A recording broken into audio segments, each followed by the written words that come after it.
आयुरा, त्याने पुढे बोलायला सुरुवात केली. तिने मला जाणवू दिलं नाही की तिचं माझ्यावर अजिबात प्रेम नाही. मी वेडा होतो. तिला जाणून न घेताच प्रेमात पडलो. पहिलं प्रेम म्हणून ती म्हणेल ते करायचो. तिला सगळीकडे फिरायला घेऊन जायचे. घरी मी तिला एकदा घेऊन गेलेलो, पण मला सोडून ती कोणालाच आवडली नव्हती. तिला एकदा माझ्या मित्राने कोणाबरोबर तरी फिरताना बघितलं होतं, पण मी त्यालाच उलट वेड्यात काढलं. ती तशी नाही असं म्हणालो. आई सगळं आठवून सांगत होता, तर सुगंधाला ऐकून घेणं कठीण झालं होतं. इथून पुढे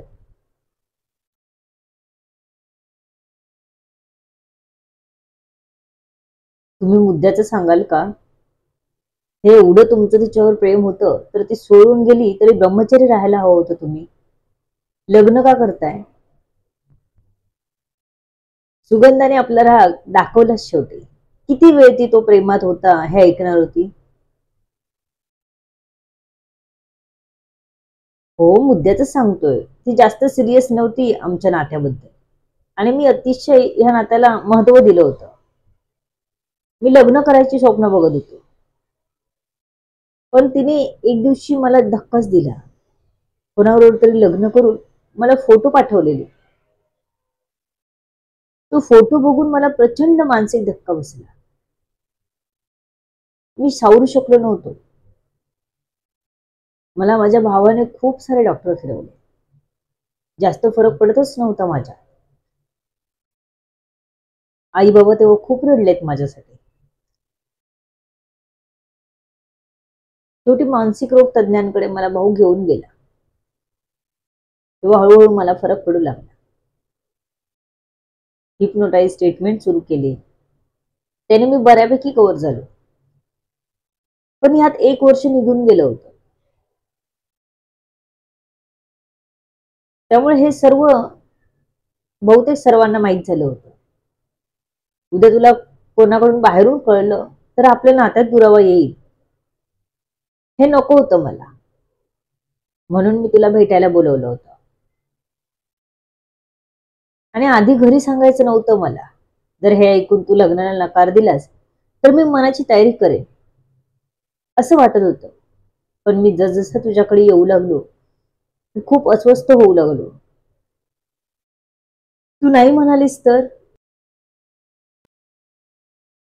ह्या विचाराने प्रचंड टेन्शन आलं. मी रस्त्यात आहे हे विसरलो आणि ब्रेकच दाबला गेला माझ्याकडून. त्यामुळे मागच्याने किती कंट्रोल केलं तर येऊन ठोकणारच ह्यात त्याची चुकी नव्हती, आणि तेच झालं. मला मागून 4 व्हीलर वाल्याने ठोकलं. मी पडलो तरी शुद्धीत होतो. मला सगळ्यांनी उचललं आठवतंय मला एवढं, पण मला पुढचं काहीच आठवत नाही. त्याने आतापर्यंत घडलेलं एका दमात सांगून टाकलं होतं. इकडे त्याचं ऍक्सिडेंट ऐकलं तेव्हा सुगंधाच्या डोळ्यात पाणी आलं. त्याने पटकन पुसलं. रवीने तुम्हाला ऍडमिट केलं. माझ्या मामांचा मुलगा आहे तो. त्याने ऍडमिट केलं आणि मी इथे येईपर्यंत थांबला होता. सुगंधा बोलली आणि आयुषकडे बघितलं तर तो काहीतरी विचार करत होता. काय झालं? सुगंधाने विचारलं. तू मला रवी विचारलं होतंस तोच हा रवी आहे का? त्याने विचारलं. हो, सुगंधा थोडं हसत म्हणाली. तुझ्या मामांचा मुलगा आहे? मग तू लग्न का नाही केलंस त्याच्याशी? आयुषने विचारलं. तसं सुगंधाचं तोंडच उघड राहिलं. स्वतःच अफेअर केलं तर चालतं, त्या प्रेमात फार वेडा झाला तरी चालतं, पण मी साधं माझ्या मामे भावाचं नाव सांगितलं तर नाही चालत. मग तिनेही त्याची फिरकी घ्यायची ठरवलं. हो, माझ्यावर खूप प्रेम करतो. आईचंही तेच म्हणणं होतं की मी विचार करावा. आता असं मला वाटतंय की त्याच्याशीच लग्न करावं असं. तू उठत म्हणाली तसं तो कसलाच विचार न करता उठला आणि पटकन तिचा हात पकडला. तो एकदम उठल्यामुळे त्याच हाताला लावलेलं ट्रिपर निघालं आणि त्यातून रक्त आलं. ती तर मस्करी करत होती, पण तो खरंच घाबरला होता. त्याच्या हाताला रक्त निघालेले बघून सुगंधाही घाबरली आणि जवळजवळ ओरडलीच, आयुष रक्त. पण आयुषने सरळ तिला मिठीच मारली. मला सोडून तू जाऊ नकोस. मी खूप प्रेम करतो तुझ्यावर. प्लीज, तूही मला सोडून गेलीस तर मी जगूच नाही शकणार. तो तिला स्वतःच्या मिठीत घट्ट करत बोलला, दादा खूप रक्त येते, तू बेडवर जा, मी डॉक्टरांना बोलवते. तिला सुगंध असं म्हणाले त्याचा राग आला होता, पण त्या दोघांचा प्रश्न होता, दोघांनी सोडवायला हवा होता. आयुष, तुम्ही आधी बेडवर जा, खूप रक्त येते, मी तुम्हाला सोडून कुठेच जात नाही, ती रडत म्हणाली. मग तो पुढे बोलतच होता की ती म्हणाली, मी मस्करी करत होते. सुगंधा ही अजूनही रडतच होती. आपल्यामुळे त्याला नकळत त्रास होतो हे वाटून गेलं तिला, आधीही आणि आताही. तिने त्याला हाताला पकडून बेडवर झोपवलं व रक्त येत होतं तिथे हाताने दाबून धरलं. तिच्या ड्रेसवर, त्याच्या शर्टावर सगळीकडे रक्ताचे डाग दिसत होते. डॉक्टर धावतच आयुषकडे आले. त्यांनी निघाले ड्रिपर ते पूर्णच काढून टाकलं आणि जिथे रक्त निघालं तिथे ड्रेसिंग करून बँडेज केलं. कारण खेचलं गेल्यामुळे तिथली चामडी निघाली होती. पण आयुषला मात्र अजिबात दुखलं नाही, कारण त्याचा मेंदू सुगंधाच्या बोलण्याचा विचार करत होता.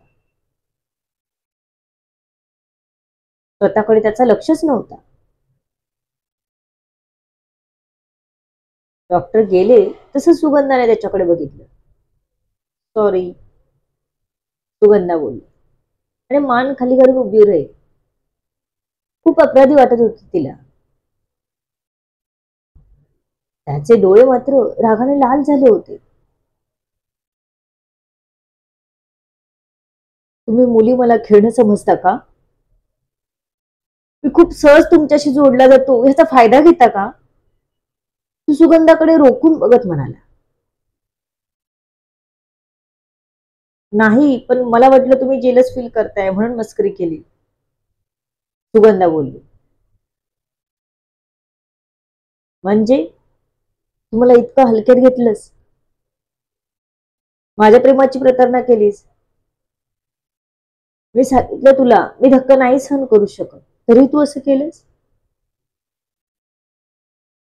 मला आता कोणाशीच लग्न नाही करायचं, यापुढे तू इथे यायचं नाही. मामाच्या मुलाशी लग्न करायचं आहे ना, जा, कर जा, आयुष्य रागाने बघत म्हणाला. डोळे आता जास्तच रक्त उतरल्यासारखे लाल झाले होते. सुगंधाला तर काय बोलावं ते कळेना. ती अजूनच रडायला लागली. करायला गेली एक आणि झालं दुसरंच. ती आयुष्यावर प्रेम करू लागली होती. प्रियाचं ऐकून तरी दुःखी असली तरी आयुष्यावरचं प्रेम काही कमी झालं नव्हतं. त्याचंही किती प्रेम होतं तिलाही माहित होतं. त्याची मिठीच सांगत होती. किती जोरात काळीच धडधडत होतं त्याचं ते तिलाही जाणवलं होतं. पण आपली मस्करी तो इतकी सिरियस घेईल आणि खरंच असं काही निर्णय घेईल असं तिला वाटलंच नव्हतं. निधीचा तर पुतळाच झाला होता. समोर 2 मिनिटात काय काय घडलं होतं तिच्याच डोक्यावरून सगळं जात होतं. ती स्तब्धच झाली. सुगंधा रडत होती आणि तो रागात होता इतका की निधीलाही त्याची भीती वाटली, त्याच्याशी बोलायला भीती वाटली.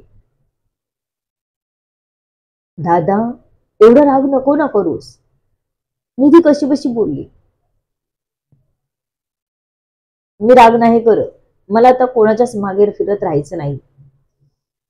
माझं आयुष्य कोणासाठी वाया नाही घालवायचंय मला. मी जगू शकतो कोणाशिवायही. तेव्हा तिला जायला सांग. आणि परत मला भेटायला येऊ नकोस, सांग तिला. आयुष निधीला म्हणाला. दादा, निधी पुढे बोलणारच होती की आयुषने तिच्याकडे रागाने बघितलं.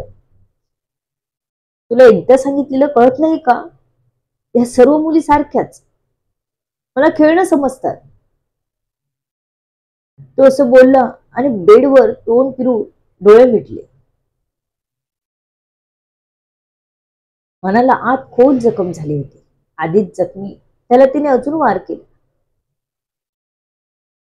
आता त्याला त्या गोष्टीपासून लांब जायचं होतं ज्यात त्याला घायल करणारं आणि जखमी करणारच कोणी नसेल. त्याने एकदाही सुगंधाकडे बघितलं नाही. निधी तर दोघांच्या मध्ये अडकली होती. ना ती सुगंधाला दुखावू शकत होती, ना ती आयुषला काही समजावू शकत होती. काय असेल या नाताचं भविष्य? कुठपर्यंत हा वाद वाढेल आणि कुठे जाऊन थांबेल? जाणून घेण्यासाठी वाचायला आणि ऐकायला विसरू नका. पुढील येणारे भाग तुमच्या अमूल्य प्रतिसादाची आतुरतेने वाट बघते.